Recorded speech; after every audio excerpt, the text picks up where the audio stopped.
getting answers for Western Massachusetts. This is Western Mass News. The wet commute this morning to kick off the work week following heavy rain and wind early this morning. Thanks for joining us. Welcome to Western Mass News at 5. I'm Chris Pisano. And I'm Abby Carnevale. And we start this hour with team coverage following heavy flooding in some areas across our area. And we've got crews set up all over the region ready to bring you the latest on weather issues and flooding. We turn now to things in Florence where the rain flooded multiple areas, including a bridge off Meadow and Spring Streets. And that's where Western Mass News reporter Daniel Santiago joins us live after witnessing an intense rescue mission for someone trapped in the water. Daniel, what can you share with us? Well, Chris, Abby, I have been in the Northampton area all day trying to see the damage caused by the rain firsthand in these parts of Western Mass, when out of nowhere we noticed a car trying to cross the bridge that's right behind me and then getting trapped by the water. As you can see in this video captured by our Western Mass News cameras, the car got dragged by the water, and then it quickly started to get submerged by the water, which started to rise as more rain poured down quickly. Both our photographer, who is behind camera right now, and someone who was jogging in the area at the moment called 911 immediately. Moments after, the Northampton Police and Fire Departments sent officers to check the scene and offer help. Multiple officers and ambulances also responded to the scene, and even a boat arrived that allowed officers to perform the rescue. Off camera, Northampton Police told us that only one person was rescued from the car, and they say this was the second rescue on this bridge today. Hours earlier, they rescued someone who was trying to kayak down the river. Minutes before the second emergency and rescue, we spoke with neighbors in the area who were already concerned about the rapidly moving waters and the levels quickly rising. It was almost impassable in my SUV. Like, it was that high already. So the level is rising. There's no walking this way. This is deep water across Meadow Street that is rushing, and it would be really unsafe. It's important to note that authorities are recommending caution when driving in a storm. And if you encounter a flooded area, do not drive through it, as you never know how deep the waters could be or when a gush of water is going to come and hit you. Reporting live in Florence, Daniel Santiago, Western Mass News. Daniel, thank you for that live report. And our team coverage turns to Greenfield, where a state of emergency has been declared following heavy rains there. Western Mass News reporter Reagan Lokri joins us live from Greenfield with the latest. And Reagan, what can you tell us? Well, Chris and Abby, that state of emergency was declared here in Greenfield around 12:30 this afternoon due to severe rain causing major flooding in this area. Now, here's some video of major flooding here on Nash's Mill Road, which is still currently closed. Several other streets throughout town were also closed today as rising water made them impassable. The city's police department posted a video of the Green River shortly after 2 p.m. above flood stage, the water all the way up to the bridge on Coleraine Street. Western Mass News received a statement from the Greenfield mayor's office, which reads in part, quote, "The rains have caused rapidly rising water, specifically for the Green River and the Deerfield River. The city's emergency management team will continue to monitor the situation throughout the day and its impacts on Greenfield and neighboring communities. All departments and agencies are ordered to protect life, property, and public infrastructure during a state of emergency." Now, we will continue to bring you updates as they come into our newsroom. But for now, reporting live in Greenfield, Reagan Lokri for Western Mass News. Reagan, thank you for that live report. And our team coverage turns to developing news out of Westfield tonight, where Loomis Street Bridge is closed due to today's heavy rain that caused high floodwaters in that area. And Western Mass News reporter Glenn Kittle joins us live in Westfield. Glenn, what's the latest status with the bridge? Yeah, Chris, Abby, Westfield Police closed the bridge earlier today. You probably can't see it behind me as we go into the nighttime hours, but there's still a small barrier behind me made up of cones and a line blocking off this side of the bridge as well as the other side of the bridge. And in the background here, we can hear that water still ripping down the Munn Creek. And the water on that bridge has receded a little bit, but that wasn't the case earlier today. This is video that we shot when our Western Mass News crews first arrived here. Now, cars slowly made their way across that marsh of the bridge as the high floodwaters created that on Loomis Street.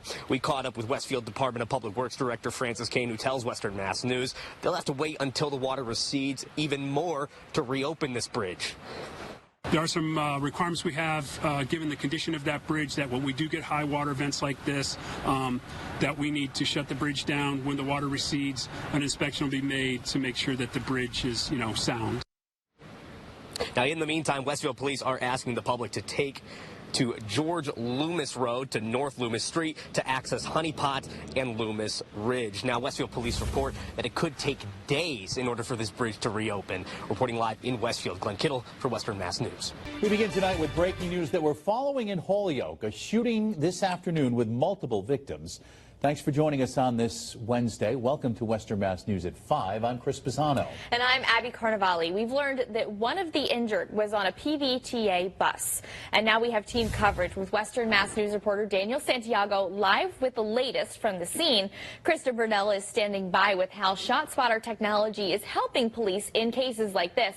But first, we begin with Daniel. Are you able to share details of what you've seen today?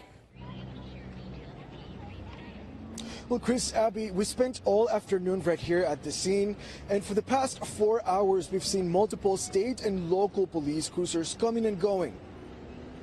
We found a heavy police response when we first got to the scene, with the intersection of Maple and Sargent Streets closed off to traffic following a shooting here just before 1 p.m. State police joining Holyoke police in the investigation. State police now confirms multiple victims suffered gunshot wounds and were transported to a hospital for treatment. They say their preliminary investigation has found that one of the victims was on a bus that was passing through the area. We saw a PVTA bus in the middle of the closed-off area when we arrived, and it was there on the scene for about 2 hours. Western Mass News also found multiple witnesses were standing by, keeping a close eye on everything that was unfolding right in front of us. I heard about 8 shots. I was standing down the street waiting on the bus, and I just heard pop, pop, pop, pop, pop, and then I seen one police car come down, and then I seen about 1,000 more come after that. This is an active investigation, and we're waiting for new information to be released. Once it is, we'll bring those to you. Reporting live in Holyoke, Daniel Santiago, Western Mass News. Daniel, thank you for that live report. And our team coverage now turns to new ShotSpotter technology that's helping Holyoke police track gun violence in the city. The department saying it's something that worked during today's incident, too. And Western Mass News reporter Kristen Burnell joins us live from Holyoke. Kristen, how has the department used this tool? Chris and Abby, Holyoke police told us today that ShotSpotter activation is helping the city, or rather are happening more often in the city than they had originally predicted. They say it was activated during the shooting that happened this afternoon. We're all police officers here. We all thought we knew exactly how many incidents we were having and what was going on. ShotSpotter has opened our eyes to a lot more incidents of gunfire than we had anticipated. Wednesday's shooting in Holyoke adding to the alarming new data released by the Holyoke Police Department just hours earlier, revealing how ShotSpotter technology has helped the force. And I believe that this system is giving us the tools we need. It's given the men and women of the Holyoke Police Department the tools to get us to the right place so that the public sees us. Chief David Pratt tells Western Mass News the technology helps detect gunfire in the city, alerting police of where the shots were fired through a centralized warning system. Since the technology was first implemented in March, Holyoke police have collected the following data. 113 incidents involving gunfire, 457 rounds detected, 72 incidents happening near a playground, 27 incidents occurring near a school, and 110 reported near a business. Today's incident has not been added to their official tally yet. Also, there have been 7 guns recovered, 10 arrests, and 6 victims with ShotSpotter technology in place. It pains me to be in a position where I have to invest in things like this to help reduce issues around gun violence and keep the public safe. But we're going to do what we can, just like investing in this system that has proven to be effective to date. Now, Holyoke police add the number of 911 calls pertaining to gun-related incidents is much lower than they want them to be. But they did say during today's incident they received multiple 911 calls, but they do want the community to come together to help with that case. I'll have much more on that coming up tonight at 6. For now, reporting live in Holyoke, Kristen Burnell, Western Mass News. An update tonight on a story that we've been following all afternoon out of Holyoke. Police now confirming today's shooting turned fatal earlier this evening. Thanks for joining us on this Wednesday. Welcome to Western Mass News 11 at 11. I'm Chris Pisano. Western Mass News reporter Maria Wilson joins us now live in Holyoke with what we know so far. Maria. Chris, a pregnant woman was among the injured during today's daytime shooting here in Holyoke. We tragically have learned that her baby did not survive. Shortly before 1 o'clock this afternoon, a chaotic fight broke out on the corner of Maple and Sargent Streets here in Holyoke.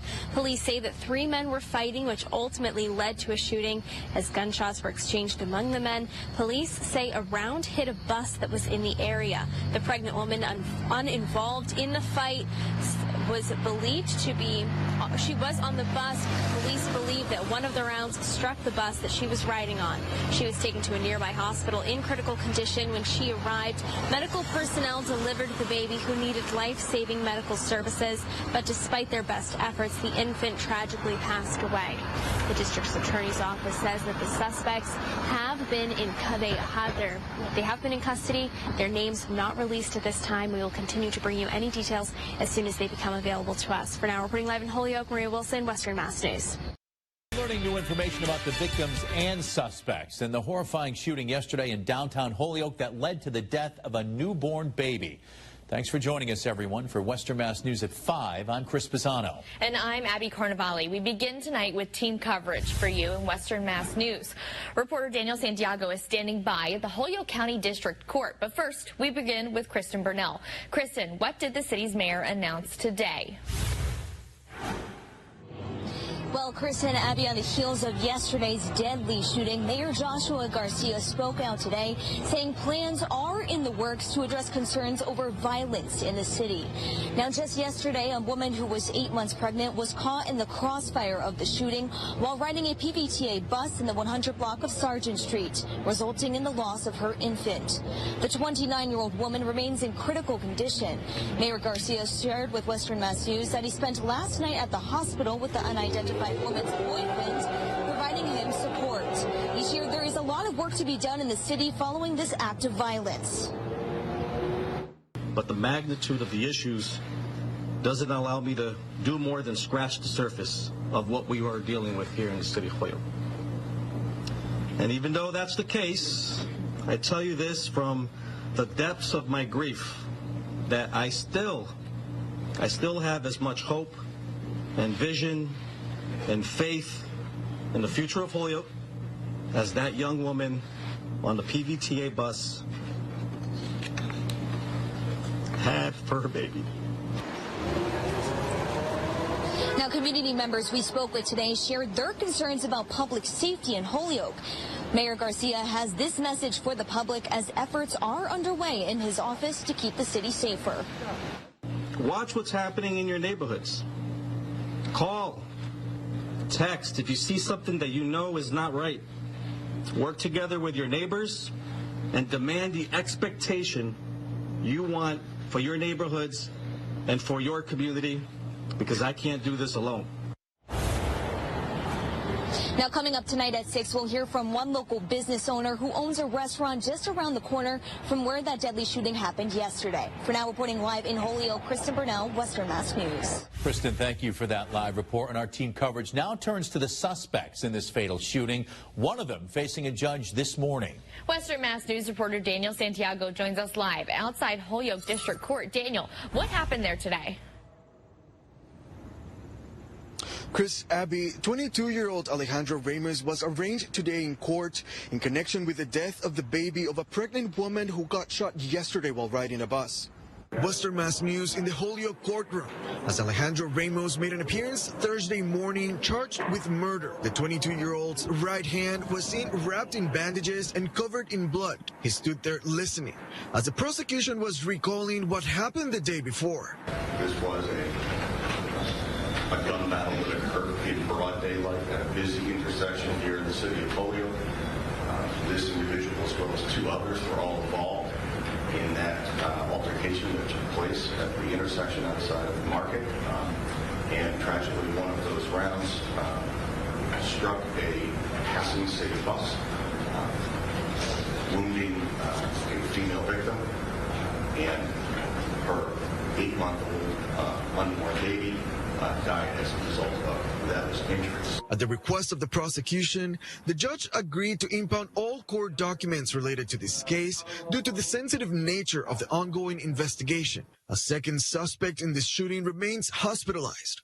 30-year-old John Luis Sanchez is also facing a murder charge. For Ramos, a not guilty plea was entered, and he'll remain in custody until his next court date on November 3rd. All right, so Mr. Ramos would be held without right to bail. That would be done so without prejudice and a new date.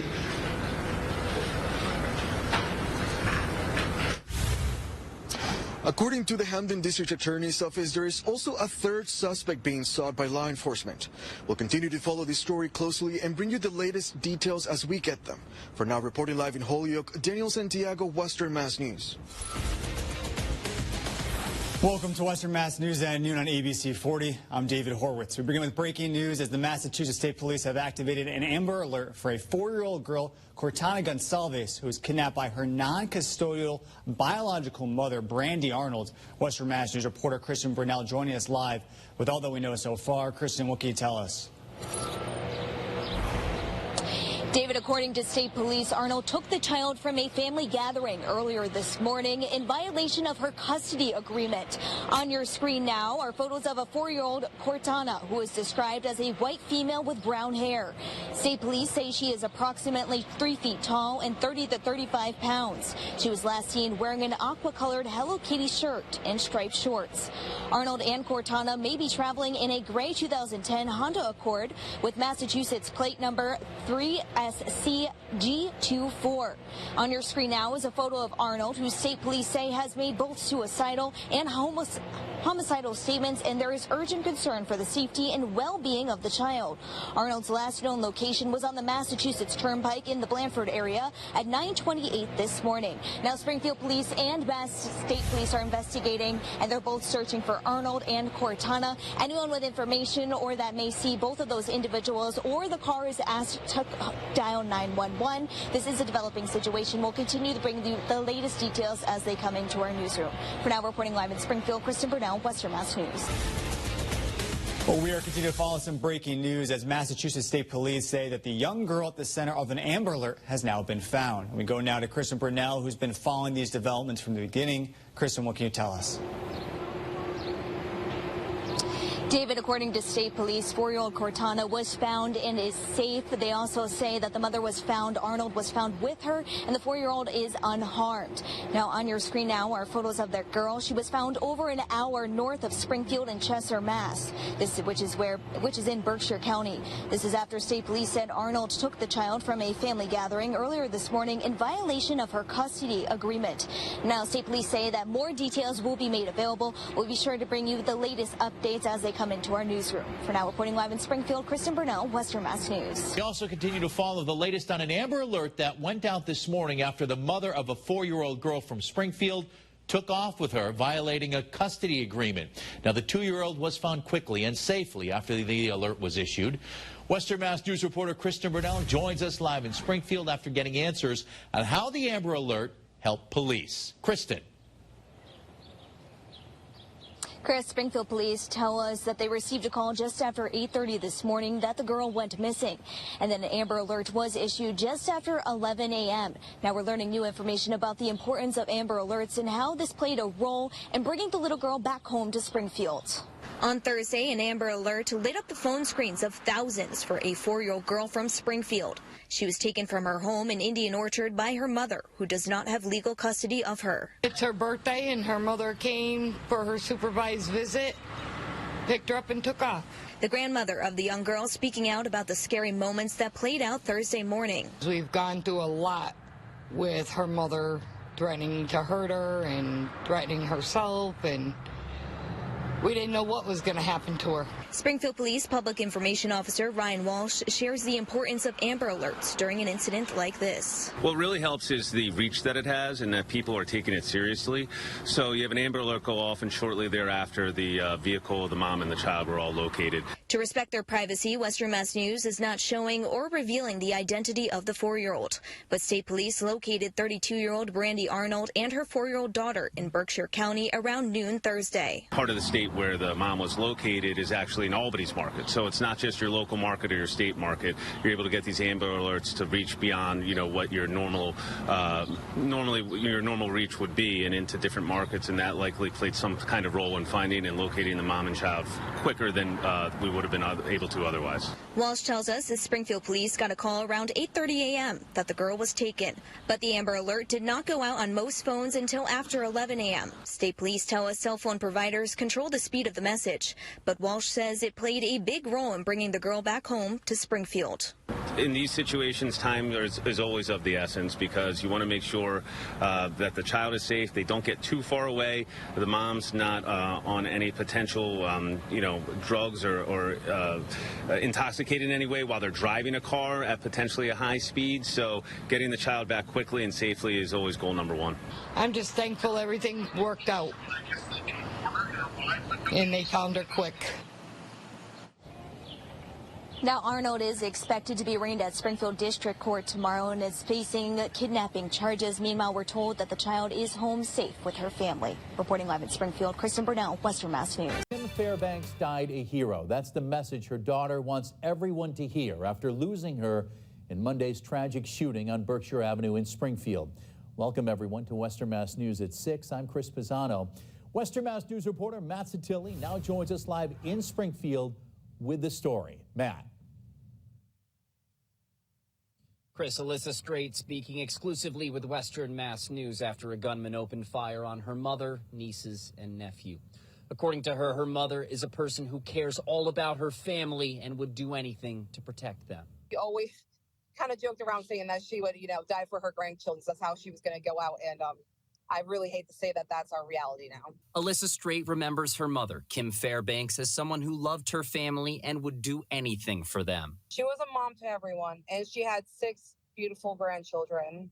So besides the 3 that were in the house that day, she had 3 others who are going to miss her very, very dearly, because she was involved in all of our lives. Strait tells Western Mass News her mother died on Monday protecting her family from Victor Nieves, the gunman who authorities say forced his way into the downstairs apartment on Berkshire Avenue in Springfield and opened fire. On Wednesday, a memorial of flowers and candles lay outside the home in her memory. She provided the ultimate sacrifice for her grandchildren, and she was trying to lead the shooter away from them. And that's how she died. She died a hero. She fondly shared her favorite memory when her mom flew out to Montana for the birth of her son. I'd actually had 12 pregnancy losses before my son. So this was a really big deal. She would just sit there and be like, "We're having a baby," and just keep on saying that all day. A GoFundMe is set up for the family to help pay for funeral expenses, medical costs, and more. And Alyssa is hoping everyone can be like Kim. She loved everyone. Be a good person to your neighbor, to all of your family. Hold your family tight. The incident remains under investigation, and a link to that GoFundMe can be found on our website, westernmassnews.com. Just click on the blue As Seen on TV button. Reporting live in Springfield, Matt Satilli, Western Mass News. A Springfield woman has died overnight in a car crash, almost 2 months after she lost her mom, daughter, and her dog in a shooting on Berkshire Avenue. Welcome, everyone, to Western Mass News at 6. I'm Chris Pisano. And I'm Abby Carnevale. Her family confirmed to the news to us earlier today that it happened on Parker Street just after midnight. Our Western Mass News reporter, Kristen Burnell, had just spoken to her hours before this happened, and she now joins us live with more. Kristen? Kristen, Abby, just hours before her passing, Stephanie Croto told me she was ready to tell her story. She talked about how she wanted to remember and honor the legacy of her mother, Kim, and her 10-year-old daughter, Aubriana. We have received her family's approval to now share this interview. Awful, painful, unbearable. Those are just 3 words that came to Stephanie Croto's mind when she described how she had felt since August 14th. It's a tragedy that sent shockwaves across Massachusetts when her upstairs neighbor entered her apartment that day, shooting and killing her mother, Kim Fairbanks, and her dog, and then shooting 2 of her children before killing himself. I knew Victor very personally. I'm sure everyone knows there was, 6 years of memories that we created with him. He's vacationed with my family and stuff. We leaned on each other a lot. So that's another reason why everything's so confusing. Her 12-year-old daughter and 5-year-old son survived, but 10-year-old Aubriana died a few days later. Stephanie reached out to Western Mass News this week, ready to tell her story. She spoke with us on Thursday, dressed from head to toe in their honor, complete with a butterfly painted on her fingernail. She says was in memory of her mother, her best friend. My mom she was all about family, especially her friends that she considered family. And I always want to keep, at least with my siblings and my nieces and my nephews, I want to keep what she always had going. The big Christmases, the big Thanksgivings, all that. That's what I want to do in my mom's honor for her. Devastation striking again just hours later when Stephanie died in a car crash in Springfield. When we spoke with her earlier, her message was very clear, how she was going to honor her mother and daughter and her gratitude for the community. I just want to say thank you to all the outpouring love and support from everyone, because it's been continuous throughout the entire time, and I want to continue raising awareness for it. And like the Mass Riders, we're going to do a yearly annual ride in honor of my mom and Aubriana, and in general gun violence. And as for her other 2 children, she described them as warriors, dealing with the unimaginable but admiring their bravery. They do have PTSD. They're in extensive therapy.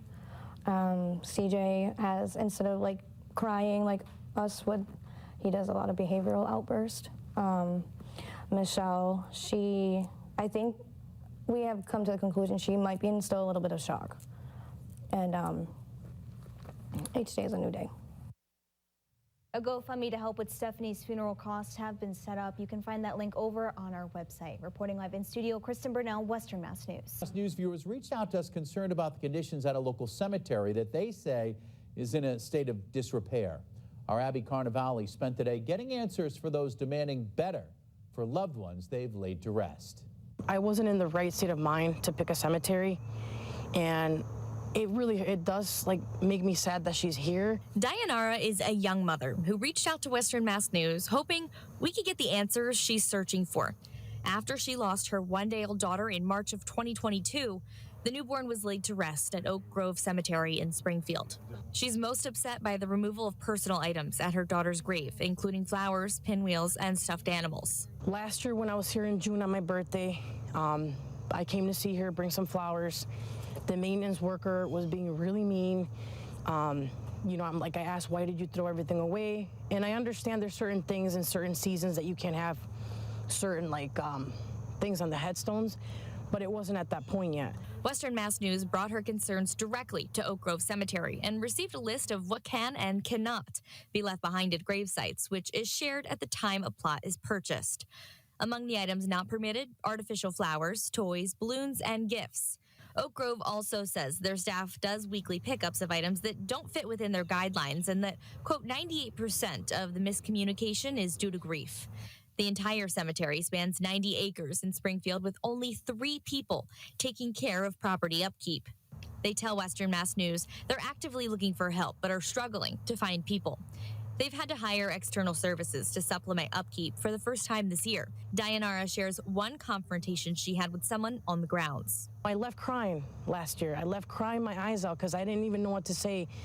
And for me, respectfully expressing myself, saying, sir, why are you doing this? For Dayanara, losing her newborn daughter was a nightmare. Now Alana's final resting place haunts her. That was my first child. That was my daughter.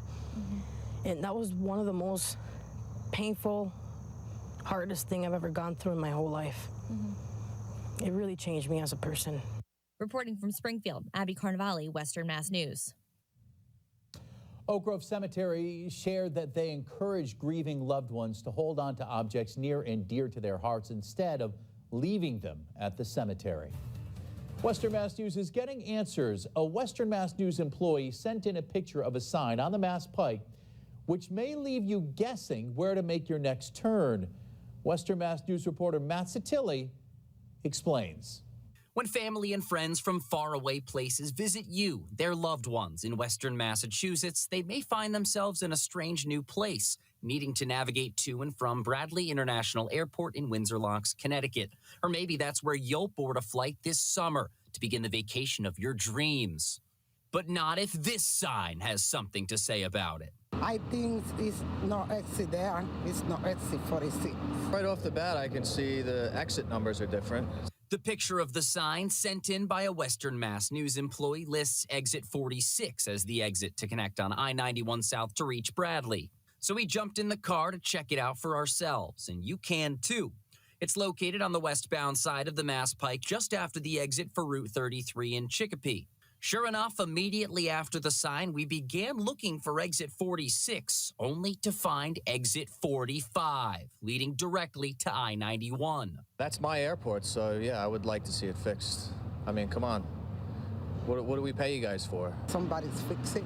A statewide exit renumbering project was completed nearly 2 years ago by the Massachusetts Department of Transportation, with exits on the Pike listed by miles from west to east. So we wanted to know, where the heck is exit 46? Turns out there is no exit 46. So the next time you go wheels up, you may want to have a co-pilot or a backup navigation system to lead the way. Reporting for Western Mass News, I'm Matt Satilli. And we did reach out to Mass DOT for comment. They said that they are looking into that situation. Financial scams have been around for years, but now scammers are becoming more savvy, taking more time to develop different ways to steal your money. Our own Amanda Callahan is getting answers on how you can best protect yourself and work to prevent falling victim. I thought, why would he say that? And it's like, oh, like, oh, no, yeah. And so that's when I knew I'd been had. Scammers are everywhere, from spam calls to wire fraud to phishing emails, like the one this Belchertown woman who wishes to remain anonymous received in March of last year, telling her she had been charged for computer software she hadn't purchased. So I called the number on the form and I asked for a refund. Simple enough. The person I spoke with assured me I'd get my money back into my account. He convinced me that he had put $12,000 into my bank account. By mistake, his mistake. He had not. She felt bad for the man, Victor, who said he could lose his job over the mistake. So she went to a bank in Granby to return the extra money. I agreed to take the first $6,000 from my account and put it into an account that he gave me the name and address and number for. The second day, as I was putting the money there, he called me. I was in the car. He called me and told me to be sure to destroy the deposit slips. And that's when she realized she'd been scammed and called Belchertown Police, the senior center, and her bank for help. But it was too late. The money was gone. And she's not alone. As more people become educated on what to look out for, scammers are only becoming more clever. The sophistication of it has increased a lot. Michelle Dwyer, president and CEO of Franklin First Credit Union in Greenfield, tells Western Mass News she's seen an increase in people falling victim to employment scams, especially since the COVID pandemic. Employment scams, one, where people will go onto employment websites, try to find a job, get a job, and the employer will send them money telling them they need to buy equipment to complete this job. Then the person is told they will be reimbursed, but that reimbursement check turns out to be fraudulent, along with the company and the job. Dwyer tells us another one that's been popping up more frequently is relationship scams, where scammers wait weeks to months before asking for money to build up trust. Those are really hard for people because they don't, one, want to kind of admit that these relationships might not be real. But two, there's a lot of relationship building that happens prior to being asked for money first. And the Northwestern District Attorney's Office is also seeing an increase in a wide variety of scams, and they want to remind people to think before you act, especially when it comes to your money. If you get an unexpected call, you get an unexpected email, text message, slow down. Don't be so quick to respond because you're not giving yourself the time to really critically analyze the situation. And these scammers are not discriminating when it comes to who they target. Oftentimes, elders come to mind first because they have more money easily accessible. But Dwyer tells us the primary targets are those 28 to 42 years old.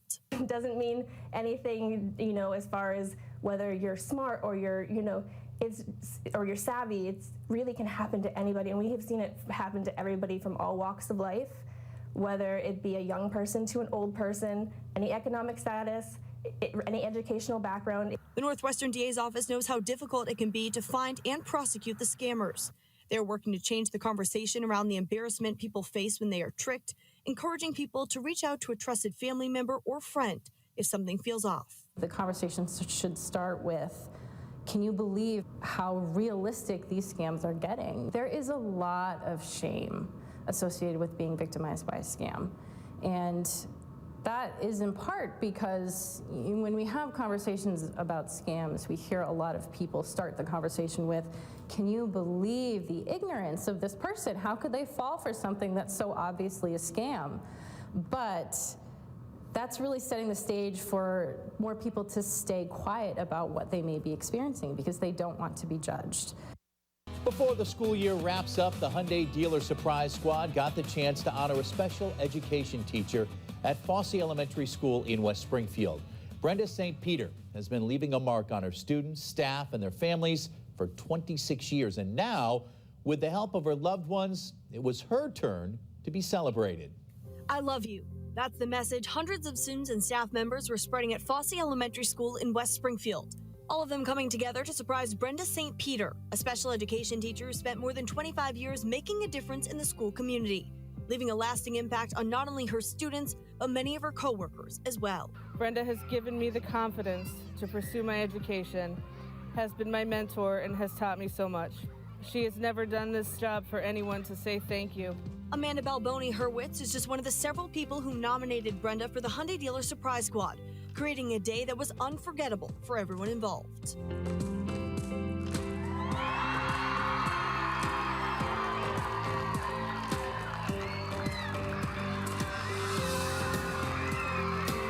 We're here as part of the Hyundai Dealer Surprise Squad, and you were nominated by everyone here who loves you so much. So I know you got your hands full right now, but we actually have a lot of gifts for you, so we're going to head over there, okay? Congratulations.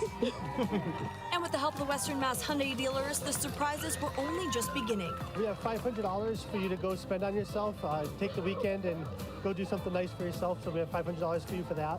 And on behalf of the Western Mass Hyundai dealerships, this is going to be a check for your school on your behalf. Thank you so much for everything you do every day. I just found out that you were nominated more than any other educator in Western Mass. You were nominated 6 times. So it really is a testament to what the wonderful work that you do and how special you are, and congratulations. Oh, I'm so overwhelmed. Thank you. I don't know what to say. Brenda's still speechless as her students show off a special surprise of their own. I learn from them as much as they learn from me each and every day. And, they know when we're having a bad day, and I know when they're having a bad day, and we just learn to communicate. But Brenda doesn't do it alone. I can't do it without a team.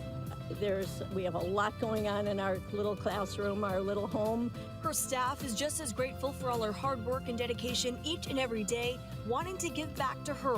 When I started, I was terrified. I've never really worked in a special education classroom, but Brenda really helped along that way, being a great role model. An exclusive follow-up story. Western Mass News first introduced you to Layla Cruz, a Springfield baby that was in need of a liver a year ago. And now, a year-and-a-half-old, Layla and her new liver are doing well, and that's all thanks to her donor, a woman from Maine. We're getting answers on how the two were brought together and the life-changing journey now ahead. I was so nervous because, a piece of me will always be with Layla now. In March of 2022, Layla Cruz was put on the transplant list for a new liver. At just 2 months old, she was diagnosed with biliary atresia, a rare liver disease that left her in desperate need of a transplant. Over 1,000 people applied to be Layla's match, and in July of last year, the family got the call they had long been waiting for. They found a match. But what Layla's mom, Brianna, and the rest of the family didn't know at the time was who was on the other end of the call. I was really hoping that somehow, some way, they would find a way to allow us to come in contact with each other. About 200 miles away in Maine, Jen registered to be a liver donor when she found what her cousin's son, also diagnosed with biliary atresia, was looking for a match. While she wasn't the chosen donor for him, she still wanted to continue with the process. I was very stern on sticking with the child because that was what I started my process for, and I just had it on my heart. They called me and said they had a baby waiting at Children's. I didn't know if it was a boy or a girl, and they said, you know, can you come down here ASAP? The hospital's policy requires both the donor and the recipient to be anonymous to one another, but they're given the opportunity to write a letter to each other that the hospital will then pass on after the transplant. Both Jen and Brianna jumped at the chance to connect. I wrote a letter to Brianna and the family, and I passed it in, and they read it and approved it and sent it through Children's Hospital. And I left it at that, and I was like, I did it in recovery when I was like by myself and I had the right words to say. I wasn't able to write her letter until I got hers. It was her letter that truly helped me open and like be able to express, because how do you thank a person for saving your child's life? I mean, there's really not enough words to be able to do that, so it was really difficult. We were sitting in traffic on 128 when I finally read the letter, but I was about to throw this envelope away at the hospital, and inside was a little card. I don't know if it was left in there, miraculously on purpose from our doctors, but it said to the donor of Baby Cruz. And it was that response that set Jen on the search to find out who Baby Cruz was. That's when she came across the Facebook page Layla Strong. I saw a couple news things that you guys did, and I was crying like, oh my gosh, this baby had 1,000 people come forward and get tested, and I couldn't believe that I was a match. Like, it was just a miracle for me. The two then began exchanging messages, which shortly turned into a conversation about meeting in person. Her dad and I were like, let's go to Maine. Like, let's just go out to Maine. I just couldn't stop staring at Layla the whole night, like her eyes and her mouth and her expressions. And I pray for her every night that she's just going to grow strong and big and continue to succeed in life. And I know she's going to. It's a choice Jen says she would make again. Looking back on it, it's something that I would do all over again. And like I said, it was meant to be like Layla. You know, I got the opportunity to start for one family, but 2 babies were saved just because my answer was yes, I want to do this. I saved a child's life. And Brianna says it's a gift she can never pay back after seeing the growth in her daughter, who spent the first year of her life so sick. I sit so many days and I think of like how to say thank you, like how to express what this woman did for us. And I just don't know how. I don't know how to put it into words. I don't know how to say thank you. I don't know how to, you know, just show my appreciation towards her. I don't know what to do because she saved my kid. Like, my daughter is here. My daughter is a normal skin color. She's huge. I mean, she's heavy. She's developing. And the two families were actually reunited again this weekend. This time, Jen made the trip out here to Springfield, excited to spend more time together with Layla. You can see them there. They went to dinner at Red Rose. Brianna and Jen both say that this is a relationship that will continue for many years to come. That's an amazing story That's right a there. great Love story. that. So happy to see her healthy and happy.